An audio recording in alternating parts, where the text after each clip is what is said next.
यह कहानी एक कालू कौवे की है। कालू कौवे को मक्के खाना बहुत पसंद था, इसीलिए वह हर साल अपने खेतों में मक्के की ही फसल उगाता।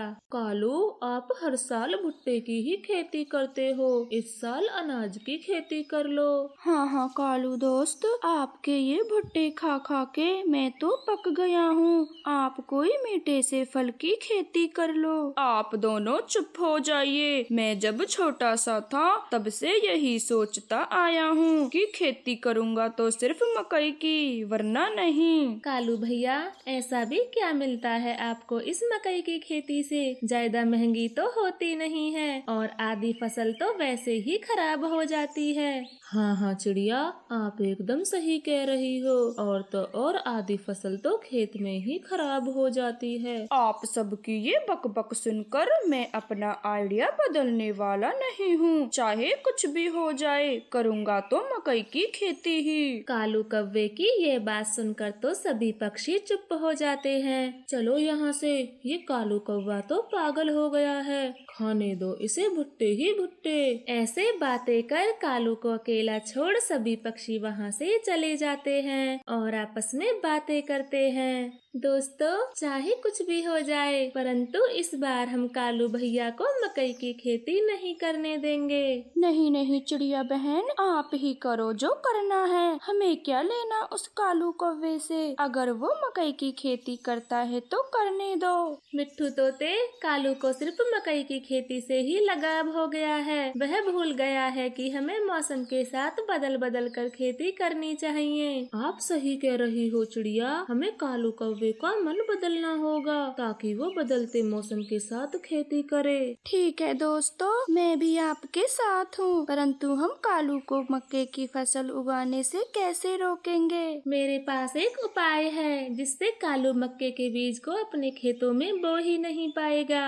फिर टूनी चिड़िया तोते और कबूतर को अपना प्लान समझाती है। हाँ हाँ चिड़िया, ये आइडिया जरूर काम करेगा, परंतु सबसे पहले मैं कालू के घर जाऊंगा। ठीक है मिट्ठू तोते, आप चले जाना कालू कौवे के घर। अब मिलते हैं अगली सुबह। ऐसे बातें कर वे तीनों अपने अपने घर चले जाते हैं। अगली सुबह वो तीनों फिर उसी जगह पर मिलते हैं। दोस्तों, मैं कैसा लग रहा हूँ? एकदम सूखा बुढ़ा लग रहा है रे तू। अब जा कालू के घर और भीख मांग कर ले आ। जाता हूँ। आप दोनों भी तैयार रहना मेरे बाद। कालू के सारे मकई के बीज खत्म जो करने हैं। ऐसा बोलकर मिट्ठू तोता कालू कौवे के घर चला जाता है। बेटा, साधु को कुछ खाने को दो, बाबा को बहुत भूख लगी है। साधु जी, आप क्या खाना पसंद करोगे? बेटा, मैंने सुना है कि तुम मक्के की खेती करते हो, तो उन्हीं में से कुछ मक्के मुझे दे दो। फिर कालू कौवा मिट्ठू तोते को मक्के के बीज दे देता है और मिट्ठू तोता मक्के लेकर कबूतर और चिड़िया के पास आ जाता है। ले आया, कालू के बीजों में से कितने सारे मक्के के दाने ले आया।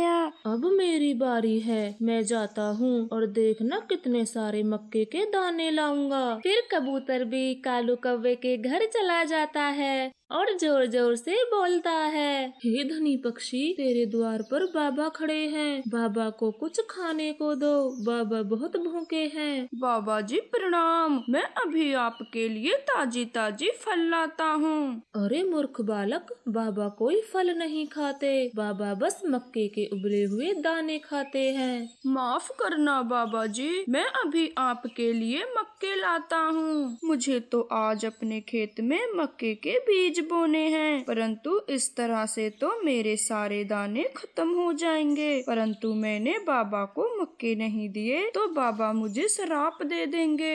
ऐसा सोचते सोचते कालू मक्के के दाने कबूतर को दे देता है। कबूतर वहाँ से मक्के के दाने लेकर चला जाता है। ये लो दोस्तों, मैं कालू के घर से मक्के के बीज ले आया हूँ। अब उसके पास थोड़े ही दाने बचे होंगे। कबूतर भैया, सब कुछ ठीक रहा? कालू भैया को कुछ पता तो नहीं चला? नहीं नहीं चिड़िया, कालू को मुझ पर जरा सा भी शक नहीं हुआ। उनके प्लान के मुताबिक वो ऐसा ही करते हैं। चिड़िया भी भेष बदल कर कालू कौवे के घर गई थी। कालू बेटा, कुछ खाने को दो, मैं 2 दिनों से भूखी हूँ। अगर मेरे बच्चों ने भी खाना नहीं खाया तो वो भी भूख से मर जाएंगे। आप थोड़ा इंतजार करिए माँ जी, मैं अभी आपके लिए ताजी ताजी फल लेके आता हूँ। नहीं कालू बेटे, मेरी बच्चियाँ 2 दिन से भूखी हैं। अगर घर में कोई दाना पड़ा हो तो वो ही दे दे। अगर मेरी बच्चियों को खाना नहीं मिला तो वो मर जाएंगी। चिड़िया की ऐसी बातें सुनकर कालू कौवा सोच में पड़ जाता है। मेरे पास तो अब थोड़े से ही मक्के के दाने बचे हैं। अगर वो माँ जी को दे दिए तो मैं अपने खेत में क्या बोऊंगा। अगर माँ जी को दाने नहीं दिए तो माँ जी की बेटियाँ भी भूख से मर जाएंगी। क्या सोच रहे हो बेटा, दाने दोगे या नहीं? हाँ हाँ माँ जी, मैं अभी आपके लिए मक्के के दाने लाता हूँ। ना चाहते हुए भी कालू कौवा चिड़िया को सारे दाने दे देता है और चिड़िया दाने लेकर वहाँ से चली जाती है। अब देखते हैं कालू को, वो कैसे इस बार भी मक्के की फसल उगाता है। सारे बीज तो हम ले आए। हाँ हाँ मिट्ठू तोते, अब तो कालू कौवे को दूसरी फसल उगानी ही पड़ेगी। हम कल सुबह कालू कौवे के खेत पर जाएंगे और उसे बाजरे के बीज दे देंगे। हाँ हाँ चिड़िया, मैंने सुना है ठंड में बाजरा खाना बहुत अच्छा होता है और इसकी फसल जल्दी ही तैयार हो जाती है। शाम हो जाती है, वो सब अपने अपने घरों को चले जाते हैं और कालू कौवा भी गहरी सोच में पड़ा हुआ था। मेरे सारे मक्के के बीज तो खत्म हो गए। अब मैं अपने खेत में क्या बोऊंगा। मैं अपने खेत में दूसरी फसल तो नहीं बोऊंगा, चाहे कुछ भी हो जाए। ऐसा सोचकर कालू कौवा अपने चाचा के घर चला जाता है और उनसे मक्के के कुछ बीज मांगने लगता है। चाचा जी, आप मुझे मक्के के बीज दे दीजिए। जब मेरी फसल पककर तैयार हो जाएगी तो मैं आपके सारे बीज लौटा दूंगा।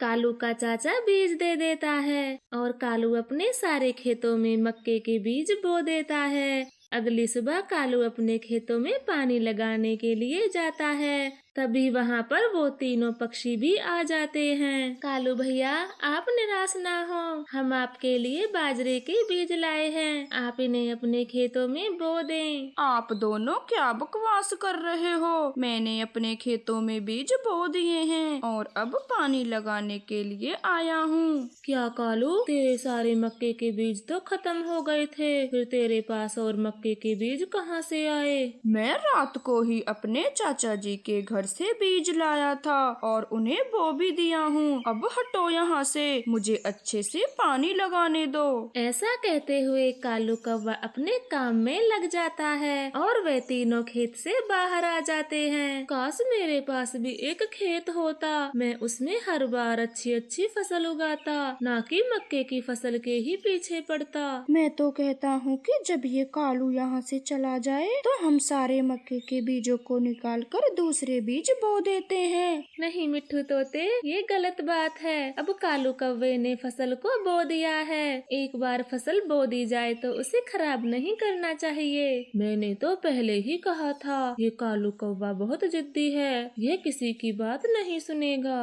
फिर कालू कौवा अपनी फसल की अच्छे से देखभाल करता है। इस तरह से समय बीतता है और कालू की फसल तैयार हो जाती है। एक दिन तोता वहाँ से गुजरता है। मैं ये क्या देख रहा हूँ, क्या ये कालू का ही खेत है? मुझे तो अपनी आँखों पर विश्वास नहीं हो रहा। जल्दी से चिड़िया और कबूतर को बताता हूँ। तोता तेजी से उड़ता हुआ अपने दोस्तों के पास पहुँचता है और उन्हें कालू कौवे के खेत पर ले आता है। मिट्ठू तोते, आप तो एकदम सही कह रहे थे, कालू कौवे के खेत में तो चीकू की फसल उगी है। वो तीनों ऐसे बातें कर रहे थे, तभी वहाँ पर कालू कौवा आ जाता है। हाँ हाँ दोस्तों, ये चीकू की ही फसल है। जब मैं अपने चाचा जी के घर गया था तो उन्होंने मुझे चीकू के बीज दिए और समझाया भी, तो मैंने फैसला किया कि अब मैं अपने खेत में बार बार एक ही फसल को नहीं बोऊंगा। ये तो बहुत अच्छा हुआ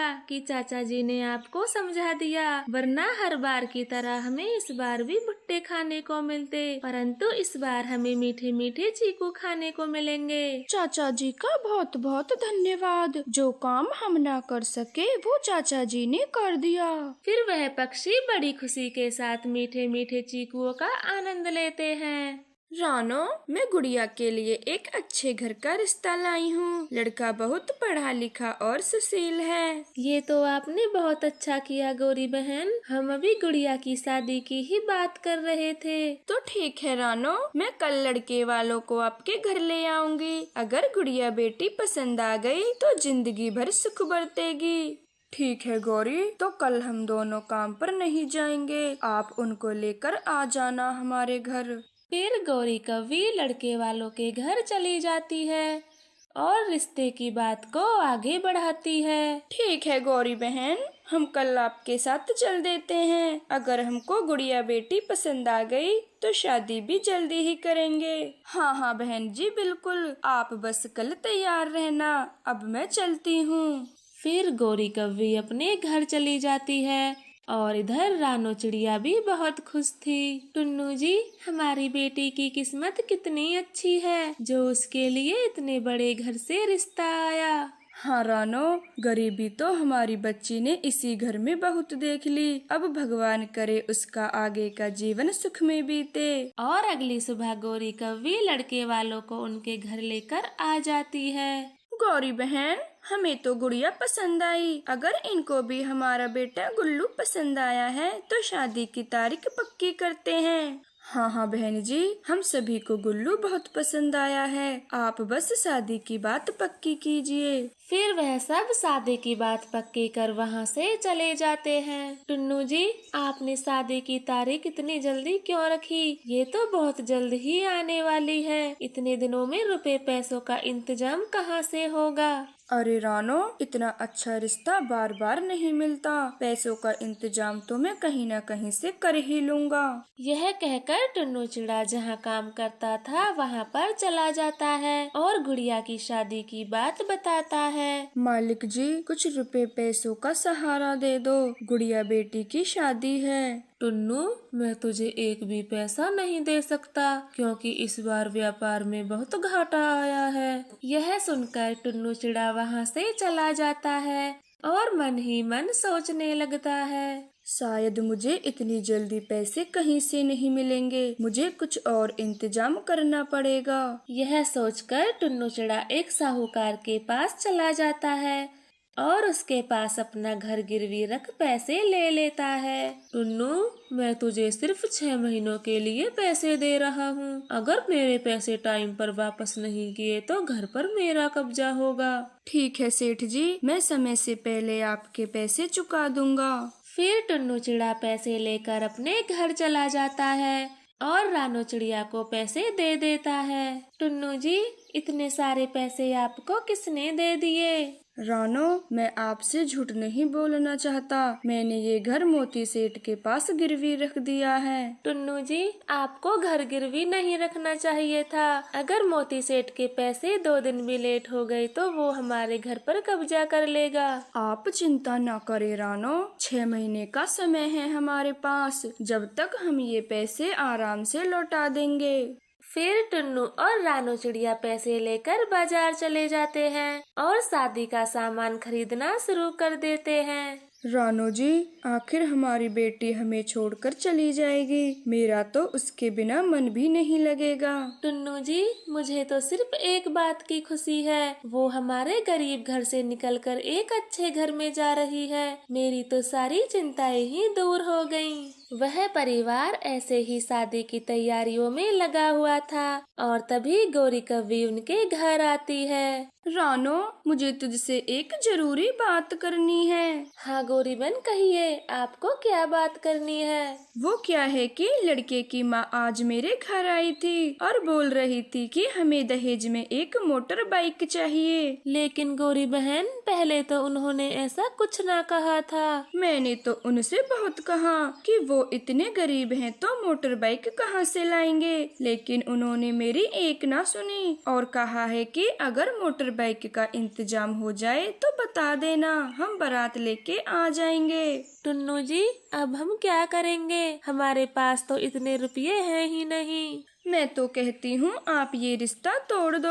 पहले तो उन लोगों ने ऐसा कुछ नहीं मांगा था, वरना मैं ये रिश्ता लेकर आपके पास कभी नहीं आती। नहीं गौरी, अब हम ये रिश्ता नहीं तोड़ेंगे। आप मुझे शाम तक का और समय दीजिए। टुन्नू जी, अब आप पैसे कहाँ से लाओगे? घर को तो पहले ही गिरवी रख चुके हो। रानो, मैं अपनी बेटी की खुशी के लिए सब कुछ करूँगा। अब मैं चलता हूँ। ऐसा कहकर टुन्नू चिड़ा उसी मोती सेठ के पास चला जाता है। सेठ जी, कृपया करके मुझे 2 लाख रुपए दे दीजिए, वरना मेरी बेटी की शादी होते होते रुक जाएगी। ठीक है टुन्नू, पैसे तो तुझे मैं दे दूंगा, पर तुझे भी मेरी एक मदद करनी होगी। बताएं सेठ जी, मैं आपकी क्या मदद कर सकता हूँ? मैं सब कुछ करने को तैयार हूँ। टुन्नू, कल ही हमारे बेटे की रिपोर्ट में पता चला है कि उसकी एक किडनी खराब है। अगर तुम अपनी किडनी दे दो तो मैं तुझे 2 लाख रुपए दे दूंगा। यह सुनकर टुन्नू चिड़ा सोच में पड़ जाता है और फिर तुरंत ही बोल पड़ता है। ठीक है सेठ जी, मैं शादी होने के बाद आपके बेटे को किडनी दे दूंगा।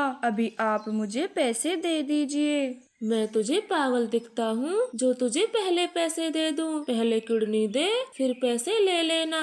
टुन्नू चिड़ा अपने मालिक की बात मान लेता है और किडनी बेच देता है। ये लो टुन्नू, तुम्हारे पूरे 2 लाख रुपए। धन्यवाद सेठ जी, अब मैं चलता हूँ। नहीं नहीं टुन्नू, आपको एक रात आराम की जरूरत है। आप कल सुबह चले जाना, वरना तुम्हारे ऑपरेशन से खून बहने लगेगा। फिर टुन्नू जैसे तैसे एक रात वहाँ गुजारता है और सुबह होते ही वहाँ से निकल जाता है। रानो चिड़िया उसे देखकर घबरा जाती है। टुन्नू जी, आपको यह चोट कैसे लगी और आप सारी रात कहाँ थे? रानो, उड़ते समय मेरी टक्कर एक नुकीले पेड़ की टहनी से हो गई। बस जब ये चोट मुझको लग गई। आप ज्यादा परेशान ना हो, मैं रुपए का इंतजाम कर लाया हूँ। फिर गुड़िया की शादी बड़ी ही धूमधाम से गुल्लू चिड़े के साथ हो जाती है। अरे ओ गुड़िया, तुझे जरा भी शर्म नहीं आई जो मुझे ये सूखी रोटियां थमा दी? माँ जी, घर में घी खत्म हो गया है। तो कभी अपने मम्मी पापा के घर से भी 2-4 किलो घी नहीं ला सकती, जो इस घर का खा खा कर मोटी हो गई है? माँ जी, आपको तो पता ही है मेरे मम्मी पापा कितने गरीब हैं। तो फिर शादी ही क्यों की थी? इस गौरी कवि ने हमें किन गरीबों के बीच फंसा दिया। एक मोटर बाइक भी कहने से दी है। गुड़िया की सास गुड़िया को हमेशा ऐसे ही ताने सुनाती रहती, एक दिन भी गुड़िया को चैन से नहीं रहने दिया। माँ, मेरी नौकरी लगने वाली है, परंतु उन्होंने पहले 50,000 रुपए मांगे हैं, तो आप जल्दी से अलमारी से मुझे पैसे दे दो। बेटे, हम अपने पैसे खर्च क्यों करें? आखिर ये बहू किस दिन काम आएगी? नहीं माँ जी, मुझसे पैसे लाने का ना कहें, मेरे मम्मी पापा के पास अब कुछ नहीं बचा। तो तेरी भी इस घर में कोई जगह नहीं है। अभी के अभी मेरे घर से बाहर निकल जाओ। नहीं माँ जी, मुझे घर से बाहर ना निकालिए। ये शादी मेरे पापा ने बड़ी ही उम्मीदों के साथ की थी, लेकिन गुड़िया की सास उसकी कोई भी बात नहीं सुनती और उसे घर से बाहर निकाल देती है। और इधर टुन्नू चिड़ा भी बीमार रहने लगा था। तभी उसकी बेटी वहाँ पर आ जाती है और उन्हें अपने ससुराल की सारी बातें बताती है। क्या कहा गुड़िया बेटा, आपको उन्होंने घर से बाहर निकाल दिया? मैंने इस शादी के लिए क्या कुछ नहीं किया था। अपनी बेटी की यह दशा देखकर टुन्नू चिड़ा यह सदमा बर्दाश्त नहीं कर पाता और उसकी तुरंत ही मौत हो जाती है। तो दोस्तों, हमें दहेज के लालचियों के साथ कभी रिश्ता नहीं जोड़ना चाहिए, क्योंकि कई बार कुछ लोगों की मांगे कभी भी खत्म नहीं होती और ना ही उस घर में बेटियों को सम्मान दिया जाता है।